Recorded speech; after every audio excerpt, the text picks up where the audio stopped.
Everyone needs a coach. It doesn't matter whether you're a basketball player, a tennis player, a gymnast, or a bridge player. My bridge coach, Sharon Osberg, says there are more pictures of the back of her head than anyone else's in the world. Sorry, Sharon. Here you go. We all need people who will give us feedback. That's how we improve. Unfortunately, there's one group of people who get almost no systematic feedback to help them do their jobs better. And these people have one of the most important jobs in the world. I'm talking about teachers. When Melinda and I learned how little useful feedback most teachers get, we were blown away.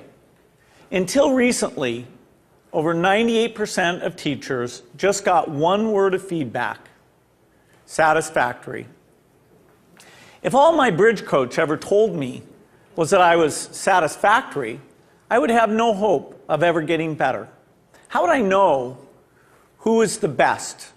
How would I know what I was doing differently? Today, districts are revamping the way they evaluate teachers, but we still give them almost no feedback that actually helps them improve their practice. Our teachers deserve better. The system we have today isn't fair to them. It's not fair to students, and it's putting America's global leadership at risk. So today I want to talk about how we can help all teachers get the tools for improvement they want and deserve. Let's start by asking, who's doing well? Well, unfortunately, there's no international ranking tables for teacher feedback systems. So I looked at the countries whose students perform well academically and looked at what they're doing to help their teachers improve. Consider the rankings for reading proficiency. The US isn't number one. We're not even in the top 10. We're tied for 15th with Iceland and Poland. Now, out of all the places that do better than the US in reading, how many of them have a formal system for helping teachers improve? 11 out of 14.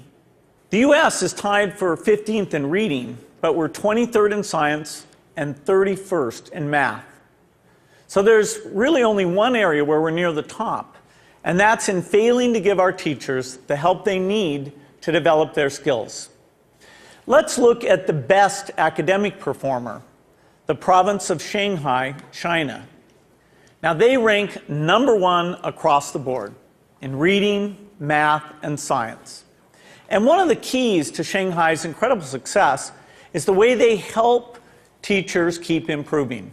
They make sure that younger teachers get a chance to watch master teachers at work. They have weekly study groups where teachers get together and talk about what's working. They even require each teacher to observe and give feedback to their colleagues. You might ask, why is a system like this so important? It's because there's so much variation in the teaching profession. Some teachers are far more effective than others. In fact, there are teachers throughout the country who are helping their students make extraordinary gains. If today's average teacher could become as good as those teachers, our students would be blowing away the rest of the world. So we need a system that helps all our teachers be as good as the best. What would that system look like? Well, to find out, our foundation has been working with 3,000 teachers in districts across the country on a project called Measures of Effective Teaching. We had observers watch videos of teachers in the classroom and rate how they did on a range of practices. For example, did they ask their students challenging questions? Did they find multiple ways to explain an idea? We also had students fill out surveys with questions like, does your teacher know when the class understands a lesson? Do you learn to correct your mistakes? And what we found is very exciting. First, the teachers who did well on these observations had far better student outcomes. So it tells us we're asking the right questions. And second, teachers in the program told us that these videos And these surveys from the students were very helpful diagnostic tools because they pointed to specific places where they can improve. I'm going to show you what this video component of MET looks like in action. Good morning, everybody. Let's talk about what's going on today. To get started, we're doing a peer review day, okay, a peer review day. And our goal by the end of class is for you to be able to determine whether or not you have moves to prove in your essays. My name is Sarah Brown-Westling. I am a high school English teacher at Johnston High School in Johnston, Iowa. Turn to somebody next to you. Tell them what you think I mean when I talk about moves to prove. I think that there is a difference for teachers between the abstract of how we see our practice and then the concrete reality of it. Okay, so I would like you to please bring up your papers. I think what video offers for us is a certain degree of reality. You can't really dispute what you see on the video.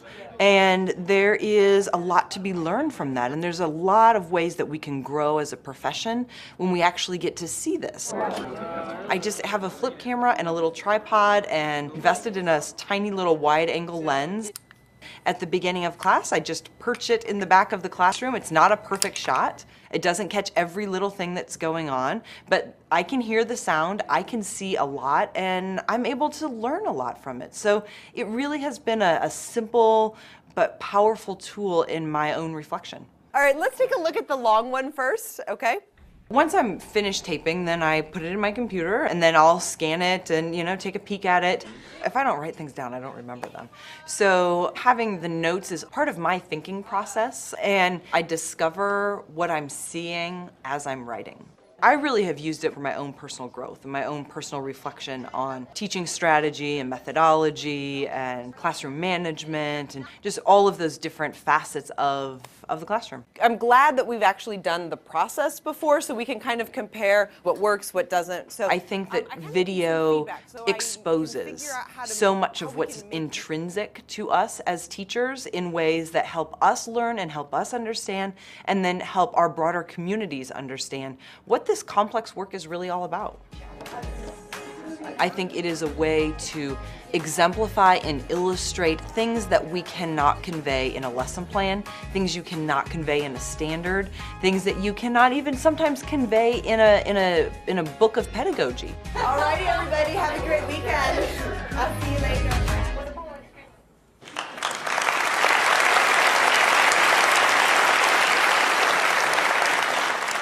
One day, we'd like every classroom in America to look something like that. But we still have more work to do. Diagnosing areas where a teacher needs to improve is only half the battle. We also have to give them the tools they need to act on the diagnosis. If you learn that you need to improve the way you teach fractions, you should be able to watch a video of the best person in the world teaching fractions. So building this complete teacher feedback and improvement system won't be easy.